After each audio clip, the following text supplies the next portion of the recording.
El abogado Iván Guerrero está listo para tu solicitud de TPS con precios especiales para grupos familiares. No dejes tu solicitud para última hora y llama al abogado Guerrero para que envíes lo antes posible tu activación del TPS. Utiliza el código que ves en pantalla. Te esperamos en nuestras oficinas de Florida, Texas y Carolina del Norte. Si estás aquí en la Florida y tienes un accidente de tránsito, te resbalas o tienes una caída en un lugar público, mi recomendación es que la primera llamada que hagas sea al abogado Jared Spinger. Él va a tomar por ti las decisiones legales necesarias y además te va a asesorar en cuanto a los gastos médicos. Jared tiene 17 años de experiencia como abogado de accidentes en la Florida y personalmente sufrió un accidente de tránsito que casi le cuesta la vida. Nadie como Jared para conocer el vía crucis que puede derivarse de un accidente. La ley te protege en caso de un accidente, no importa tu estatus migratorio. Jared Spinger defiende tu derecho a ser recompensado de manera justa. Y si Jared no gana tu caso, no pagarás nada. Así que no lo dudes. Llama al abogado Jared Spinger. No tienes nada que perder y mucho que ganar. Llámalo ahora mismo al 1-833-LESIONADO. Te van a atender las 24 horas del día en inglés y en español. Llama a Jared incluso antes de comunicarte con tu compañía de seguro. Yo sé por qué te lo digo.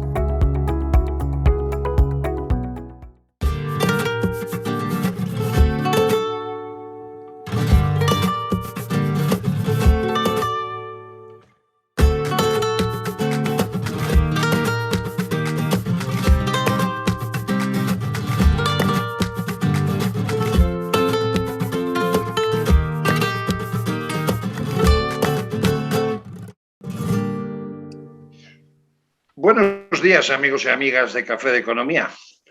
Hoy vamos a hablar de un tema interesante, un tema importante, como es un hecho que ha sucedido en España con respecto al IVA.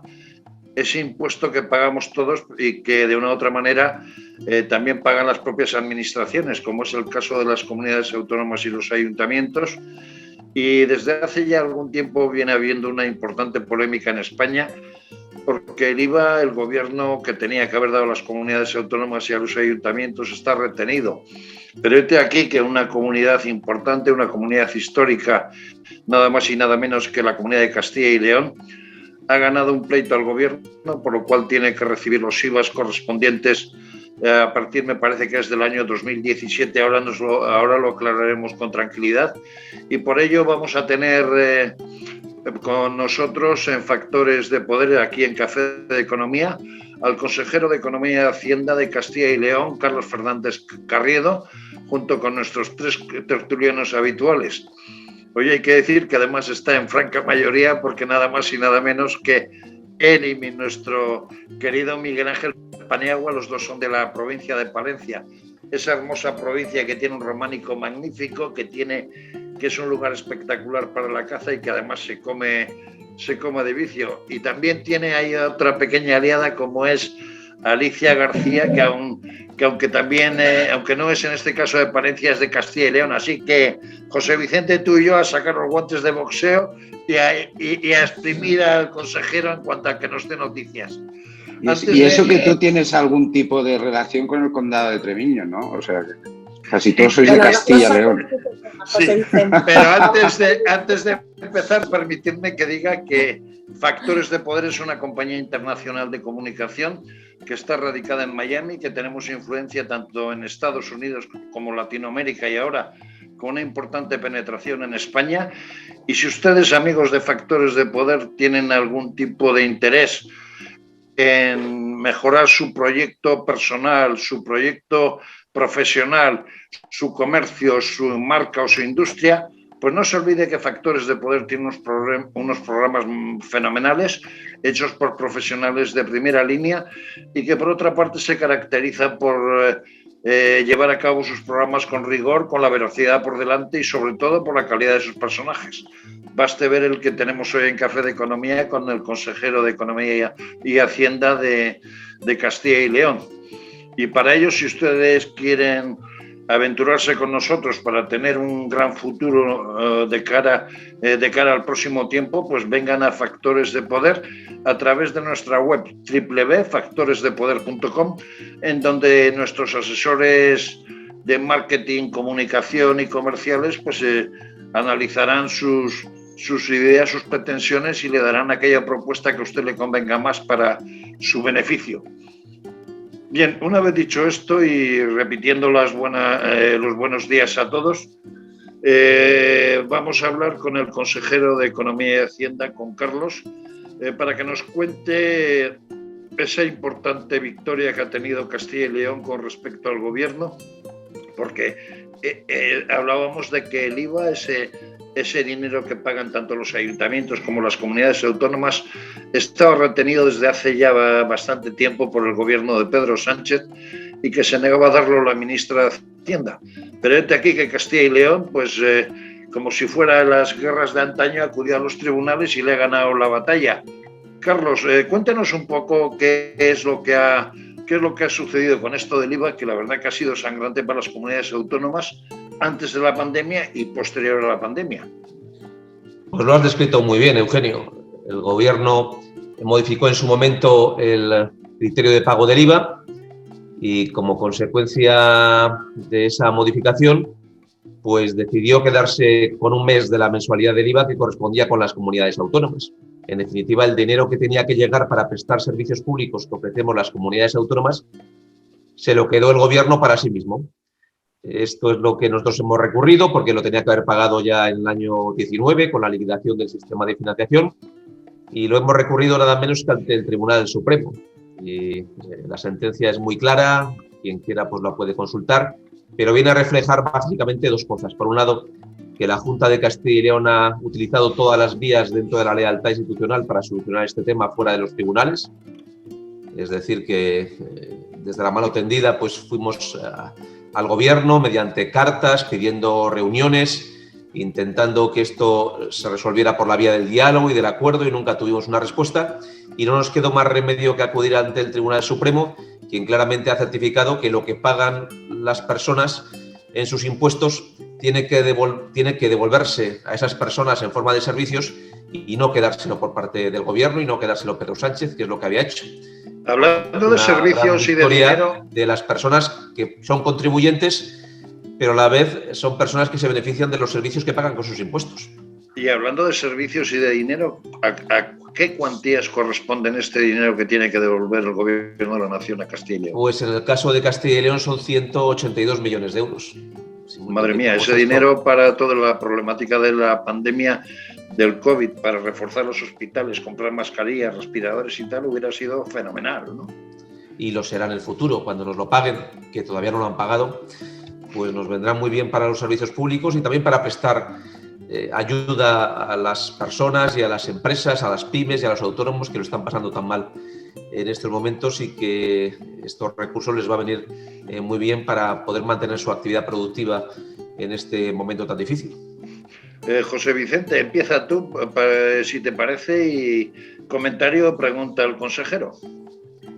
Bueno, esto que el otro día hablábamos de sanidad, ¿no? Y decíamos que España es un país descentralizado, muy descentralizado, ¿no? A ver, no hace falta que sea federal para ser tan descentralizado como es el Estado español.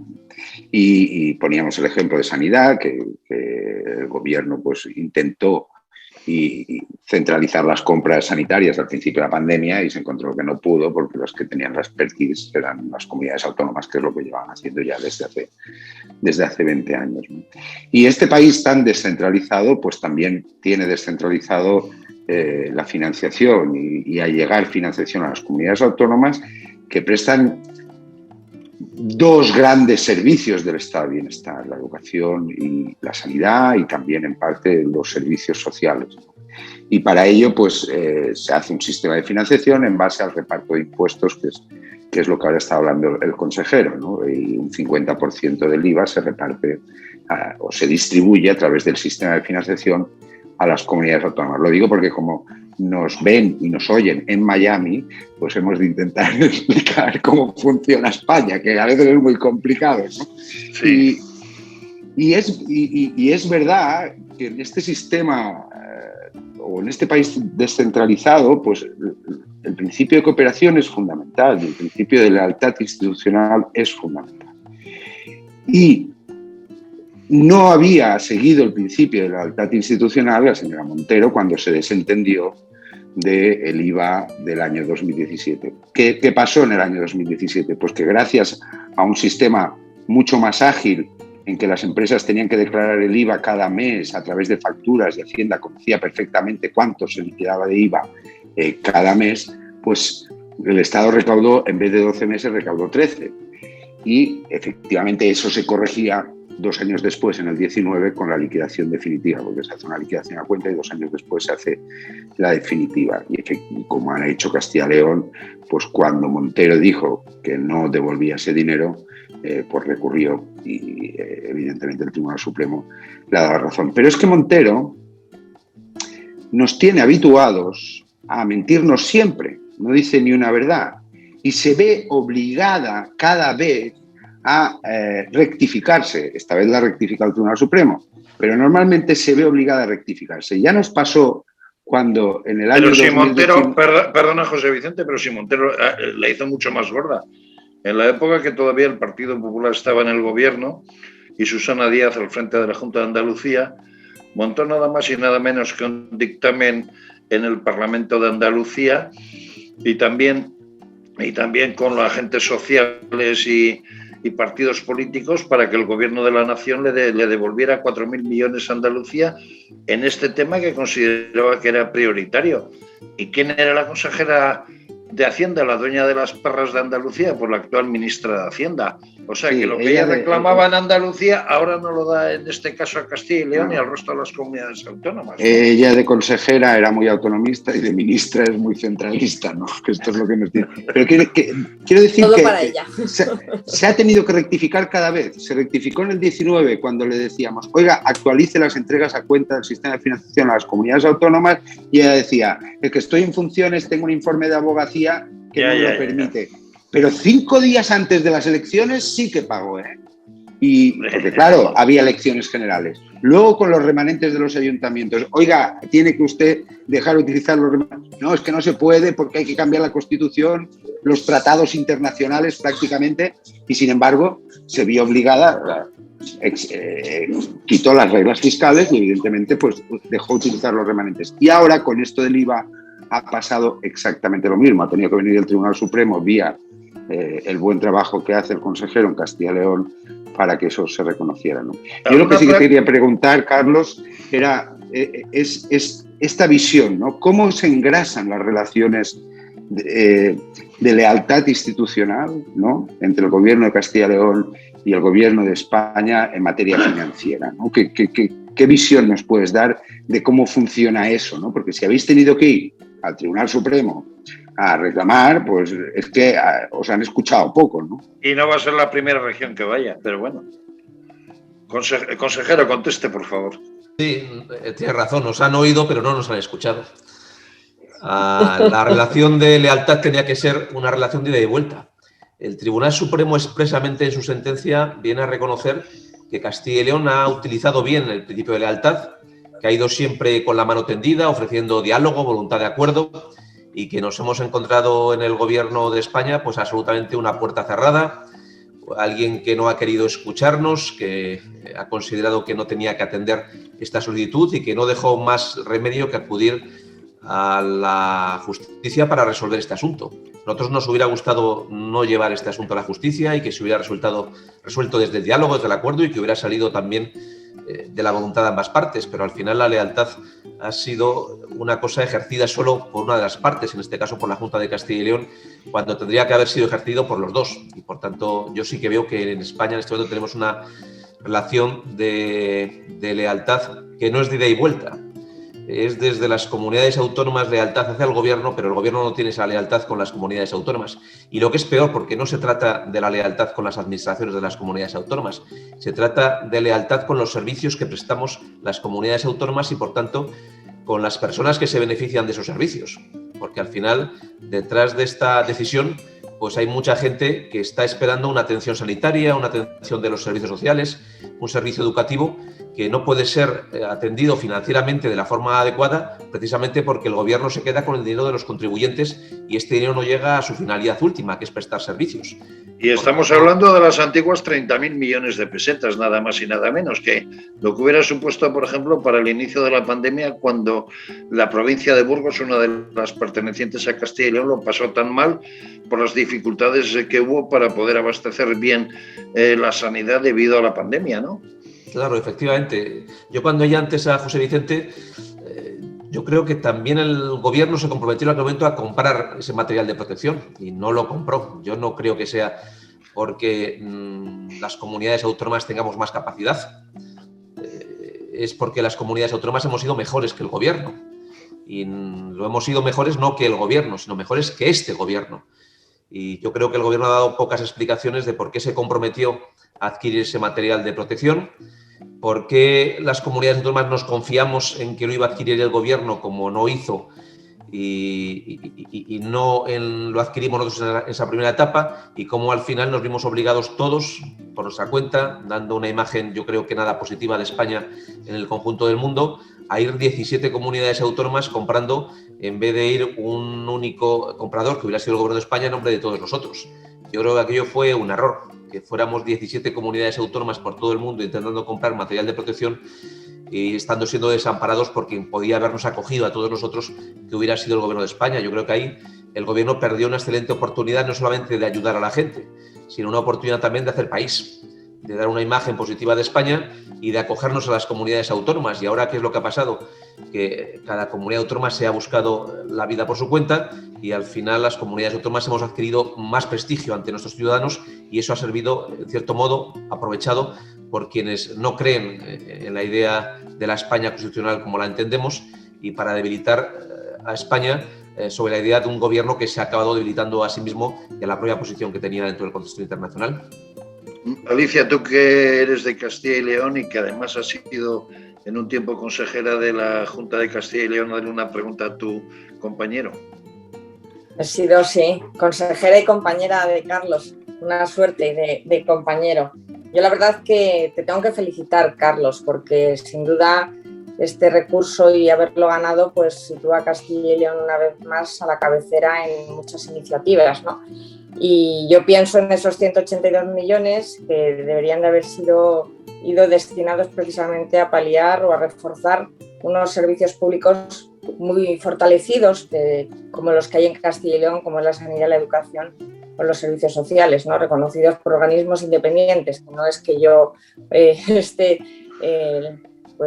alabando al consejero o a la Junta de Castilla y León, sino que es así, que está reconocido pues, a través de la educación, a través del informe PISA, a través del Observatorio de la Dependencia, pues la gestión de los servicios sociales de Castilla y León, y a nivel sanitario pues igual, ¿no?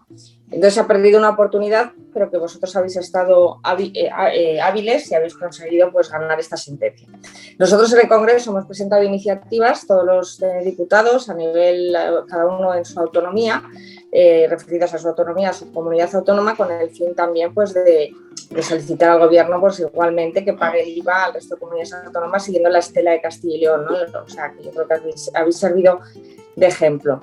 Yo escuchaba ayer, creo que fue al presidente de Castilla y León, que estuvo en Ávila, comentar que estos fondos cuando se paguen, no sé si tienes idea de cuándo se va a pagar, los diputados de Castilla y León hemos solicitado que sea de manera urgente e inmediata, espero que nos hagan caso, pero tendrían que hacer más caso al consejero, lógicamente, que tiene mando en plaza.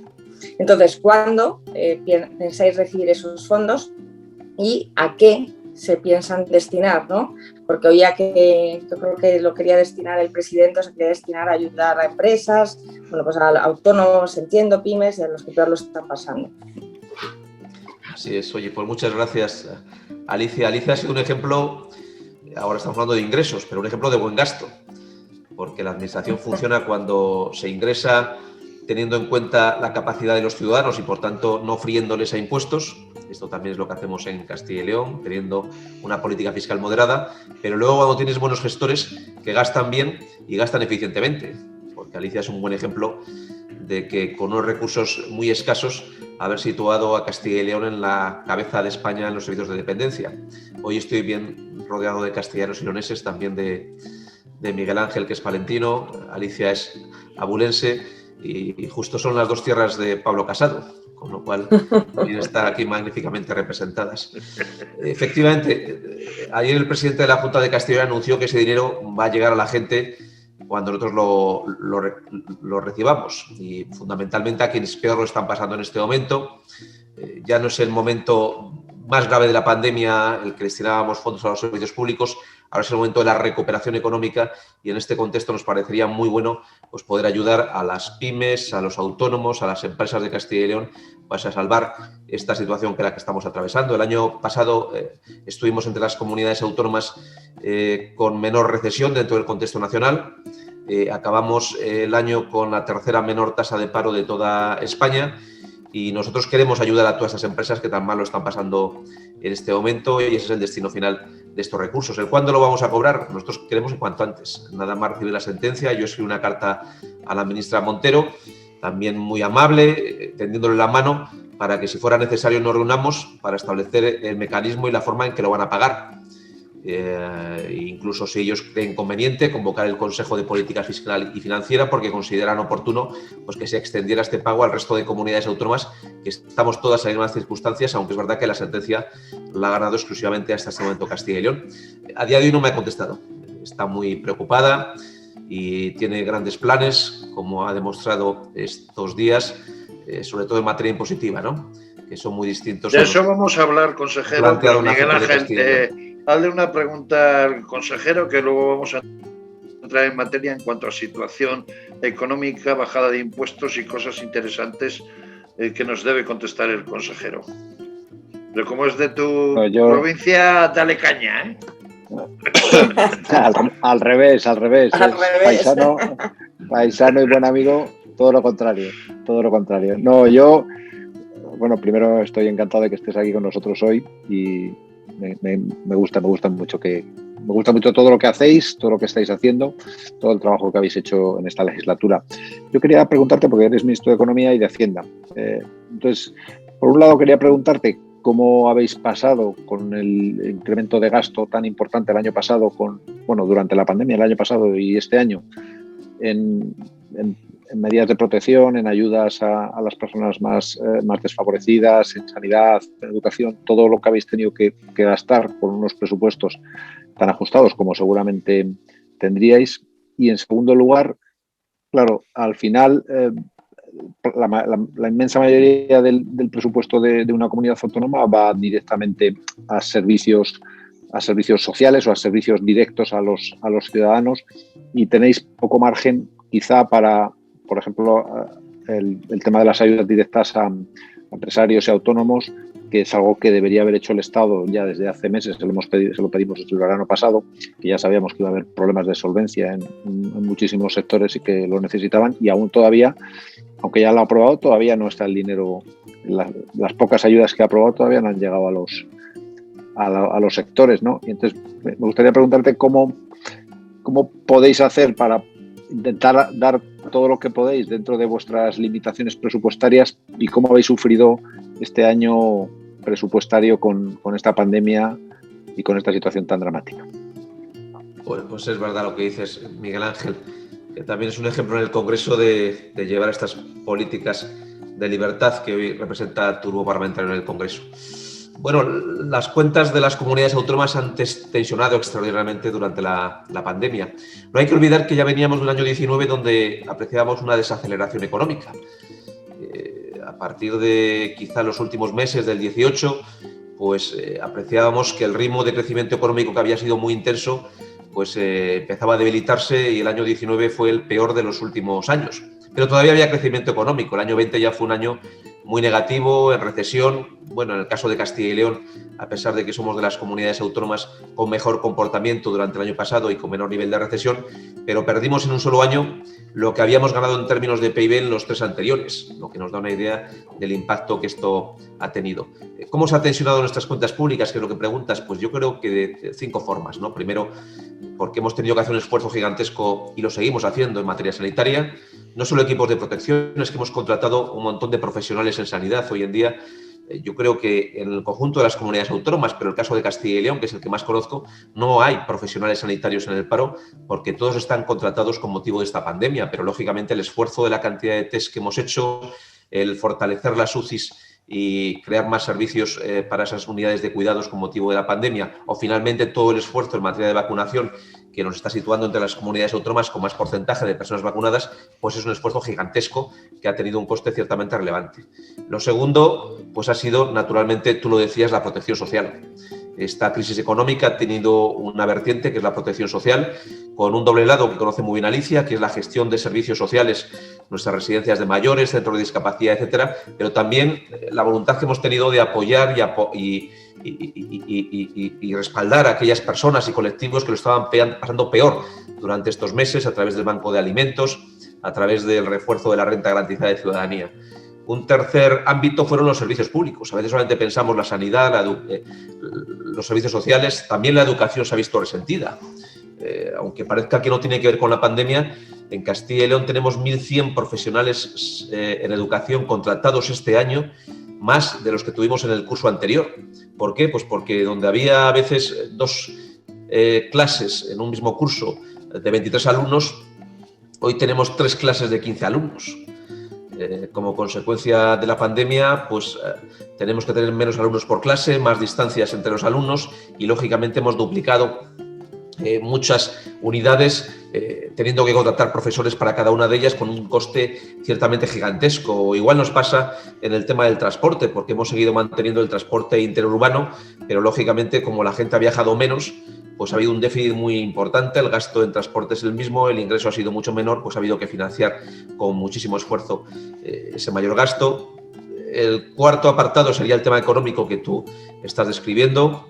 Para que nos hagamos una idea, el año pasado, en ayudas a empresas, la Junta de Castilla y León puso en marcha y apoyó por un importe que era más de lo que habíamos hecho los 4 años juntos anteriores, lo cual nos da idea de las necesidades que hubo tan importantes en ese contexto. Y, por último, la quinta tensión ha sido los ingresos, que han caído de forma muy relevante porque, lógicamente, la recaudación ha bajado como consecuencia de esta situación económica que hemos atravesado. Por tanto, lo hemos pasado ciertamente muy mal. Ha habido que gestionar los recursos lo mejor posible, mirar hasta el último euro y prestar los mejores servicios de los que éramos capaces en unas circunstancias extraordinariamente complicadas, ¿no? Ahora es verdad que seguimos con un esfuerzo gigantesco todavía en materia sanitaria, fundamentalmente con las vacunas. Seguimos con el esfuerzo en esa crisis social tan importante que estamos atravesando. Naturalmente, esos servicios públicos pues siguen teniendo necesidad de reforzarse y todavía no ha acabado el curso y lo estamos desarrollando igual que lo empezamos, pero la principal prioridad es la salida de la crisis y, por tanto, ahí siempre hemos tendido la mano a todo el sector empresarial pues para que no se perdiera empleo. Nosotros ofrecimos al Gobierno el que cofinanciáramos ayudas directas a empresas. Justo en aquella etapa, si recordamos, pues Alemania, Merkel había puesto en marcha algunas ayudas directas a sus empresas y nosotros aquí veíamos que el Gobierno no reaccionaba y dijimos, oye, ¿por qué no se lo pedimos y por qué incluso no ofrecemos una participación de las comunidades autónomas, incluso poniendo dinero, proporcional a lo que representamos cada una de las administraciones públicas dentro del conjunto del gasto? Ahí no había gobernanza, ¿verdad, consejero? Eso es, era una fuerza. Les dijimos, oye, pues el Gobierno podría poner un 50% del total de esas ayudas, sí. Las comunidades autónomas un 35%, las corporaciones locales un 15%. Y entre todos poder ayudar a estas empresas. Si te he visto, no me acuerdo, le diría el Pues Gobierno. El presidente de la Junta envió una carta al presidente Pedro Sánchez y efectivamente no nos respondió y nosotros decidimos poner en marcha estas ayudas por nuestra cuenta. Si le parece, sí quería preguntarle, hágame una descripción desde el punto de vista de presupuestos, si hay superávit, y luego explíqueme cuál ha sido el motivo. Ya sé que siguen un poco la senda de bajar impuestos y demás. ¿Cuál ha sido el motivo de bajar los impuestos, que es una medida que ha tomado Castilla y León la semana pasada, pero que casi se ha desconocido por el hecho de las elecciones de Madrid, que nos han ocupado todo el tiempo a todos en todo momento, ¿no? Castilla y León va a bajar los impuestos a los ciudadanos de sucesiones, creo que de donaciones y de acto jurídico documentado, si no estoy equivocado, y por otra parte, pues va a ser más cómodo vivir en Castilla y León, parece ser desde el punto de vista impositivo, ¿no? Siempre ha sido muy cómodo vivir en Castilla y León, pero ahora incluso lo es más fiscalmente hablando. Sí, efectivamente, hemos decidido bajar impuestos. En el presupuesto de este año 21 ya incluíamos alguna reducción de impuestos. Para que nos hagamos una idea, bajábamos el tipo de gravamen de transmisiones patrimoniales cuando hay una adquisición para una actividad económica en el mundo rural de un bien inmueble. En vez de pagarse el 8%, se paga el 3% en Castilla y León. Me estoy refiriendo, por ejemplo, pues para un taller mecánico que decide comprar una nave en el mundo rural, o para una joven emprendedora que decide poner pues un negocio de comercio o de artesanía y decide comprar pues un pequeño local, o simplemente pues el que tiene ya un comercio abierto y lo tenía alquilado y decide comprar ese local, pues tiene un tipo de gravamen que es 5 puntos inferior al que se tendría en el mundo urbano y mucho menor al que tiene otras comunidades autónomas, que están en el 10%. Aquí se pagaría el 3%. Pero es que la semana pasada, en el Pleno de las Cortes de Castilla y León, se aprobó finalmente la eliminación del impuesto de sucesiones y donaciones entre familiares directos, entre padres e hijos y entre cónyuges. Esto es muy importante porque va a facilitar, lógicamente, las transmisiones inter vivos y mortis causas. Yo creo que las personas, en general, cuando ahorran, cuando hacen el sacrificio de obtener ingresos, de ganar dinero, lo hacen pensando en dejar ese patrimonio a sus hijos, no dejárselo al gobierno. Y por tanto nos parecía muy oportuno el eliminar un impuesto que era profundamente injusto. Y por tanto esta filosofía que también nos pedían las empresas, lo que va a ayudar es que muchas empresas no desaparezcan, puedan hacer la transmisión patrimonial, o incluso que haya familiares que puedan ayudar en donaciones a sus hijos, a sus nietos, pues a lo mejor en comprarles un coche cuando tienen su primer puesto de trabajo y por tanto que puedan decirse a ese puesto de trabajo si exige un traslado, o por ejemplo una familia que lo está pasando muy mal en este momento como consecuencia de la crisis, pues hacer una apartación económica para su pequeño negocio con el objeto de que no lo cierre y mantenga esa actividad. Por tanto, este es un elemento fundamental. No va a ser la última bajada de impuestos esta legislatura. Hemos anunciado no subir impuestos a familias, pymes y autónomos, pero aparte de estas bajadas, pues haremos alguna bajada adicional para el mundo rural, dentro de una comunidad que ya tenía una política fiscal ciertamente moderada. Somos los segundos de España, justo detrás de Madrid, con el tipo de gravamen de IRPF más reducido. Somos de las 3 únicas comunidades autónomas en España que tenemos una política fiscal favorable para el mundo rural, y somos los primeros de España, esto lo sabe muy bien Alicia, en apoyo a la familia desde el punto de vista fiscal. Me estoy refiriendo en deducciones fiscales por nacimiento de hijo, por adopción de hijo, por familia numerosa o por cuidado de hijos, donde destinamos una cantidad ciertamente relevante, y según el Instituto de Estudios Familiares nos sitúan como la comunidad autónoma con mayor apoyo fiscal a las familias.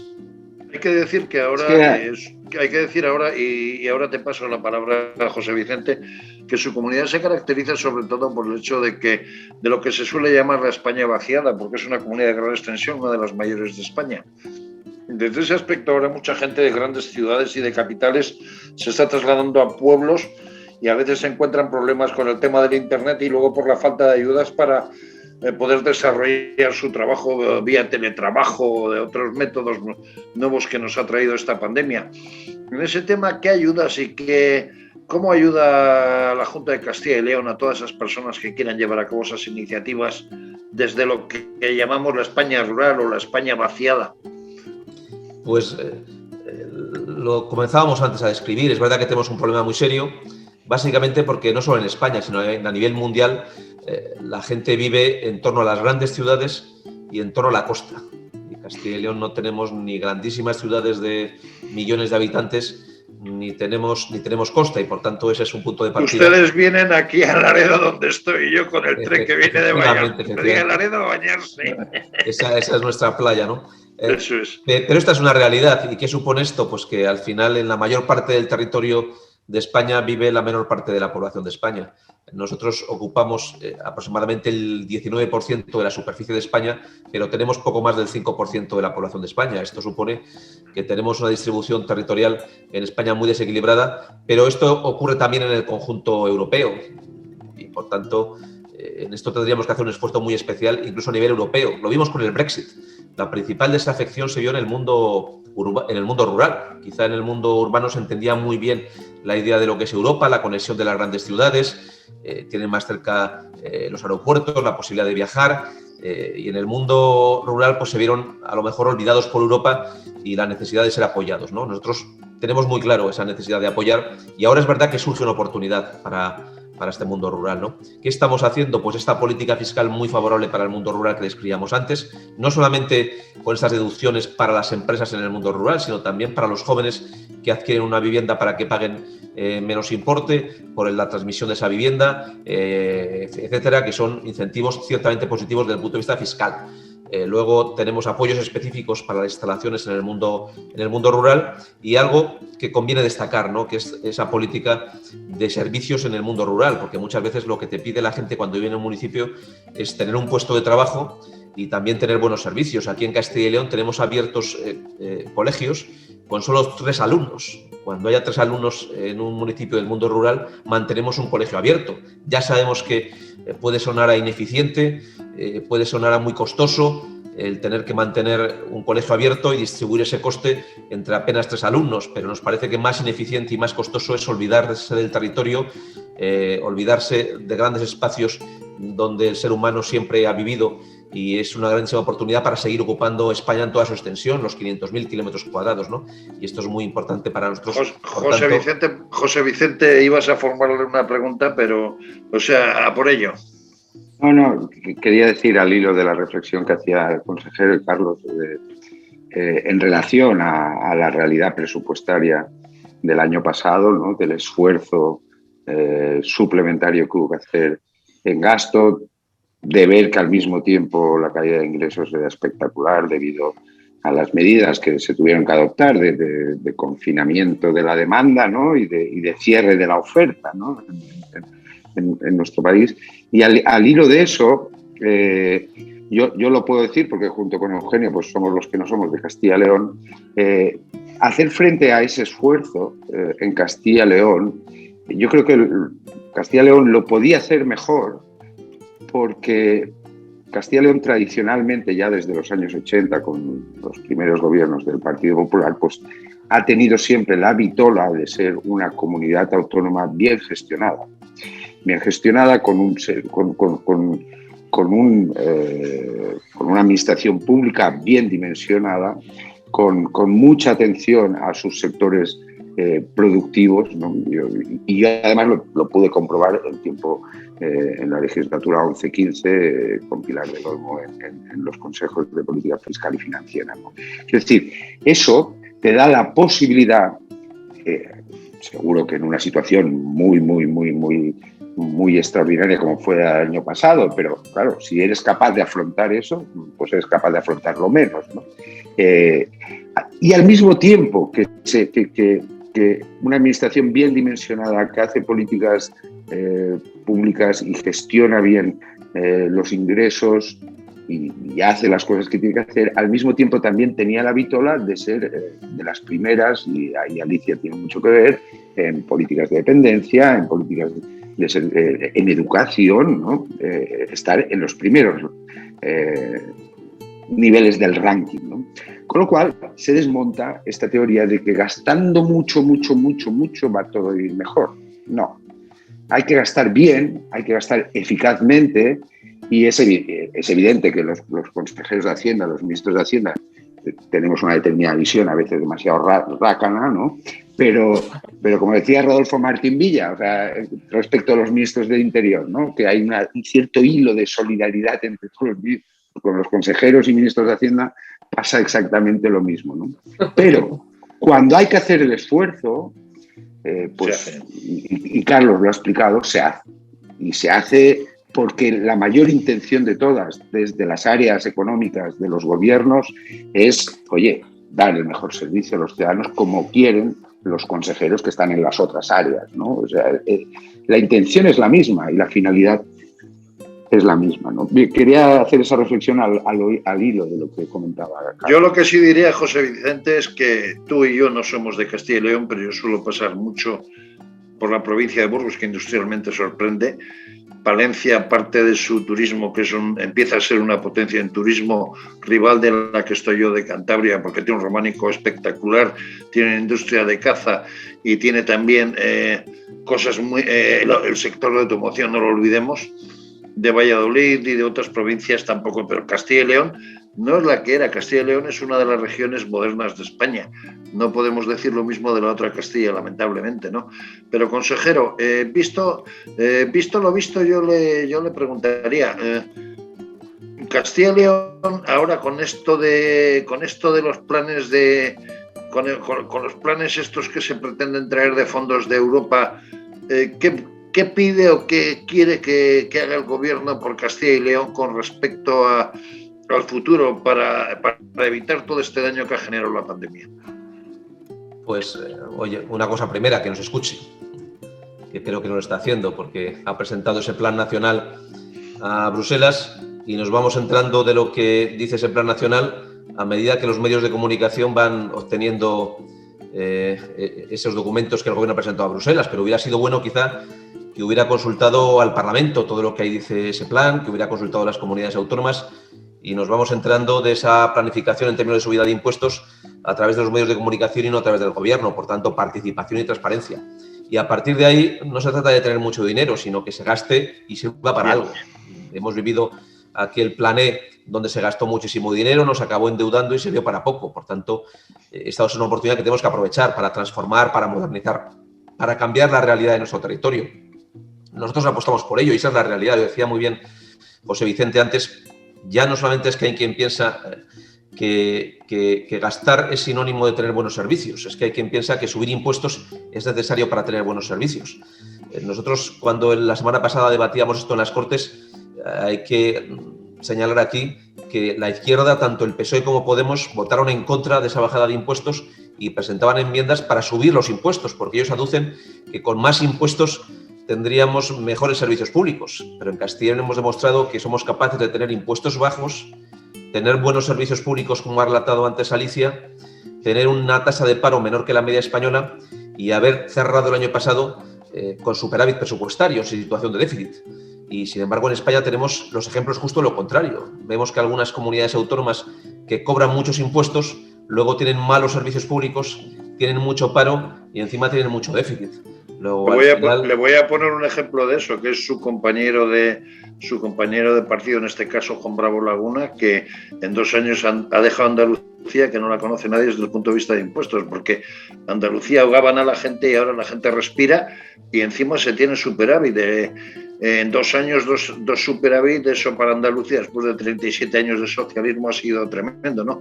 Pero Miguel Ángel o Alicia, preguntar al consejero, por favor. Sí. No, yo no quiero... Yo sí. Alicia. No, Miguel Ángel, yo remato. No, yo no quería preguntarle nada, solo quería expresar un poco que ese trabajo que están haciendo por el mundo rural desde la Junta de Castilla y León debemos, ya lo ha dicho el consejero, debemos trasladarlo a Europa. Europa tiene que comprometerse con el problema de la despoblación y con el problema de nuestros territorios y con nuestras zonas rurales. Y en el Congreso tenemos que hacerlo también. Tenemos que conseguir, a ver si entre todos lo conseguimos, que toda la legislación, que todas las leyes siempre tengan el aspecto del mundo rural, que siempre tengamos en cuenta el mundo rural a la hora de diseñar absolutamente todas las leyes. Yo creo que es una forma que podemos hacer desde el legislativo para apoyar a nuestro mundo rural. Sí, porque si se muere el mundo rural, regiones como Castilla y León, Castilla-La Mancha y otras van a morir. O sea, hay que potenciar el mundo rural porque hay muchas alternativas económicas en el mundo rural, ¿verdad, consejero? Pues sin lugar a dudas. Yo creo que además la pandemia ha puesto encima de la mesa muchas de ellas. Decíais que había personas que habían venido a Castilla y León. Nosotros el año pasado registramos en Castilla y León 135.000 tarjetas sanitarias más de personas que no estaban censadas aquí y que vinieron como consecuencia de la pandemia, que venían aquí a estar entre nosotros. También eso ha aumentado el número de alumnos que hemos tenido en nuestros centros educativos.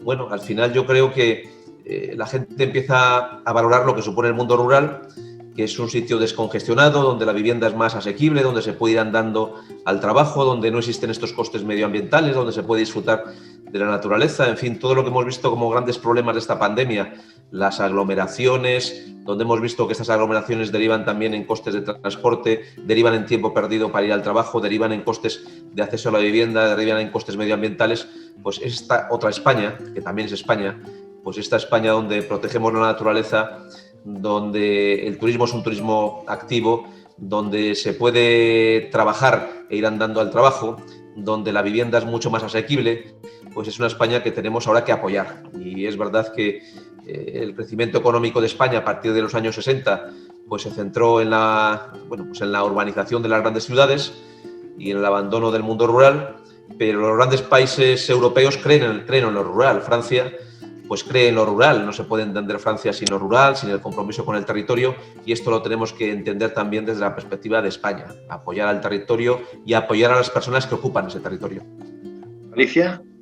Por dimensionar Castilla y León y el medio rural, son 3.248 municipios, que no se me olvida, Carlos. O sea, quiero decir que hay que llevar servicios, hay que llevar medios, hay que llevar la banda ancha, hay que llevar, en fin, todo tipo de servicios al medio rural, y eso siempre ha sido una apuesta del Partido Popular y de la Junta de Castilla y León.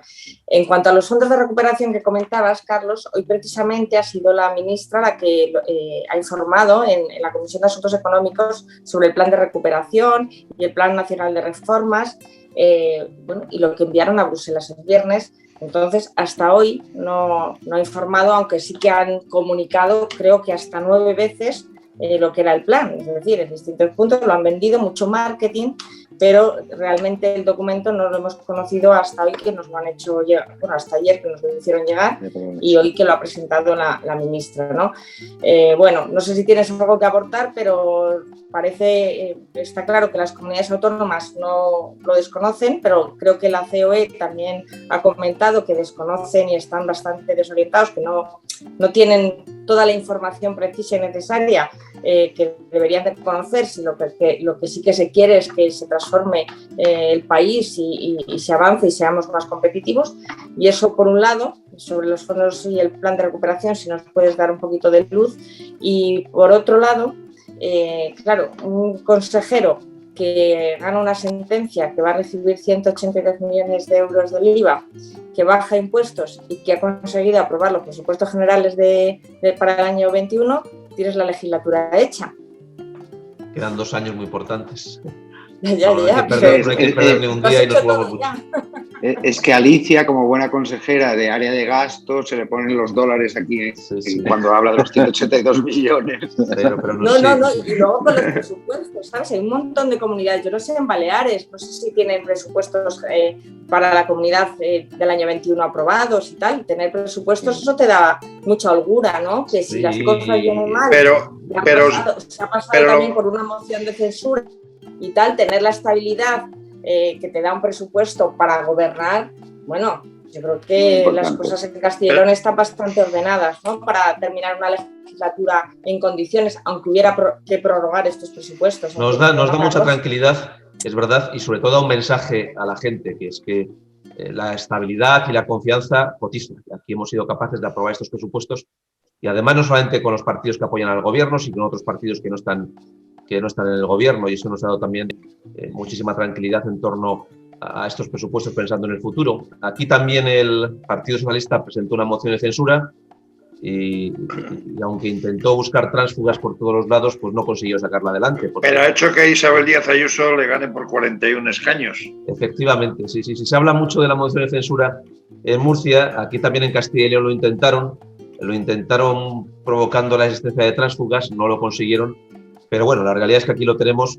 Preguntaba Alicia antes por los fondos europeos. Yo lo principal que veo es que creo que el gobierno considera que estos fondos no son para España, son para el gobierno, y por tanto los quiere utilizar como una posición del gobierno. Por cierto, hablando de fondos europeos, hoy ha salido una noticia en la que se dice que el gobierno ha debido de maquillar las cifras de déficit de las comunidades autónomas desde el punto de vista de que a la hora de presentar las cuentas a Bruselas ha querido dar a entender de que a lo largo de los últimos años ha bajado un 0,2 el déficit de las comunidades autónomas porque ha debido contabilizar los fondos COVID. ¿Cómo es eso? ¿Qué ha pasado ahí? No lo sé exactamente a qué se refiere la noticia. Al menos la noticia habla de que el déficit que ha presentado el gobierno respecto a las comunidades autónomas en Bruselas a la hora de la percepción de los fondos europeos, por lo visto debe estar maquillado con unas cifras que no son reales para poder obtener más dinero. O sea, más dinero o más... No, hubo el año pasado un fondo COVID, que es verdad que nos ayudó a tener una mejor actuación ante esta crisis. Castilla y León pudo cerrar el año con superávit, pequeño pero superávit, y esto demuestra que el déficit en España no está en las comunidades autónomas. España cerró el año con casi un 11% de déficit sobre el conjunto del PIB, y los ayuntamientos y diputaciones tenían prácticamente el cero, y el conjunto de las comunidades autónomas muy pequeño, incluso algunas de ellas como Castilla y León con superávit, con lo cual al final cuando se quiere echar la culpa a las comunidades autónomas del déficit, el déficit en España está hoy por hoy en la administración del Estado, y eso es una realidad, claro. Y para nada, que es lo peor, y para nada porque al final tampoco han solucionado nada durante este año, ni han cubierto las necesidades de los españoles, ni nada. O sea, que eso es lo más terrible. Pues se nos ha pasado el tiempo volando y la verdad que ha sido un placer hablar de Castilla y León con Carlos Fernández Carriedo, que es el consejero de Hacienda, Economía y Hacienda de Castilla y León, y prometo que esa maravillosa región que además me gusta mucho, porque por ejemplo ir a Burgos y comer vas a empadronarte ya, vas a empadronarte. Comer en Burgos en el Hostal Landa, o ir a Palencia, o ir a Ávila y tal. Castilla y León es una región que merece mucho la pena. Gracias a todos y gracias, consejero. Y ya sabe que en Factores de Poder, Café de Economía es su casa. Hasta muy pronto. A su disposición, muchas gracias. Gracias.